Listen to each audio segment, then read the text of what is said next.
श्रीराम समर्थ. अभिमान न धरता कर्तव्य कर्म करावे. मला कळत नाही असे वाटणे ही परमार्थाची पहिली पायरी आहे. आपण अभिमानाने मला सर्व समजते असे मानून जगात वावरत असतो. खरोखर अभिमानासारखा परमार्थाचा दुसरा मोठा शत्रू नाही. अभिमान हा हरळीसारखा नाश करणारा आहे असे म्हणणे सुद्धा थोडे अपुरेच पडेल. कारण हरळी वाढली तर ती दिसते आणि म्हणून ती उपटून तरी टाकता येते. तशी अभिमानाची गोष्ट नाही. तो दिसत नाही आणि म्हणून तो केव्हा आणि कसा डोके वर काढील याचा पत्ताच लागणार नाही. चित्तशुद्धीच्या मार्गात मोठी धोण कोणती असेल तर ती अभिमानाची आहे. आणि स्वतःच्या कर्तबगारीने आपण त्याच्या तावडीतून सुटू असे म्हणणेही वेडेपणाचे होईल. त्याच्या कचाट्यातून सुटण्याचा मार्ग म्हणजे सद्गुरूला अनन्य भावे शरण जाऊन अभिमानाच्या तावडीतून सोडवण्याबद्दल त्याची सतत प्रार्थना करणे हाच होय. चित्तशुद्धी झाली की शेताची मशागत पुरी झाली असे म्हणायला हरकत नाही. पुढे प्रश्न, बी उत्तम असणे जरूर आहे. उत्तम बी कोणते हे कदाचित आपल्याला समजणार नाही, परंतु फळ चांगले कोणते हे सहज समजते.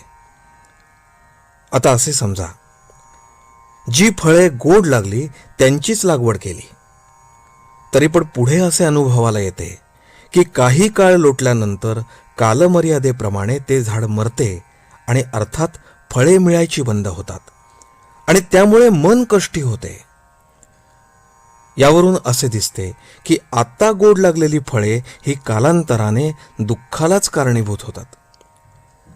तर मग बी निवडताना असे पाहणे जरूर आहे की ज्याची झाडे कायम टिकणारी आहेत आणि फळे अक्षय सुखाचा लाभ देणारी आहेत.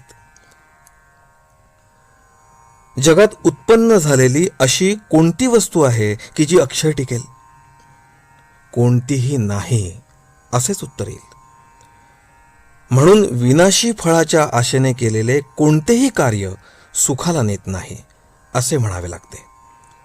याकरताच भगवंताशिवाय दुसऱ्या कोणत्याही फळाची आशा न ठेवता कर्तव्य कर्म करत राहणे हाच सुखाचा मार्ग आहे आणि हीच उत्तम बीजाची पेरणी आहे. भगवंताची मनोभावे प्रार्थना करावी की हे देवा, तुझी भक्ती तुझ्याशिवाय इतर कोणत्याही फळाच्या आशेने न होईल अशी कृपा कर. त्या दृष्टीने आपणही प्रयत्न करणे जरूर आहे.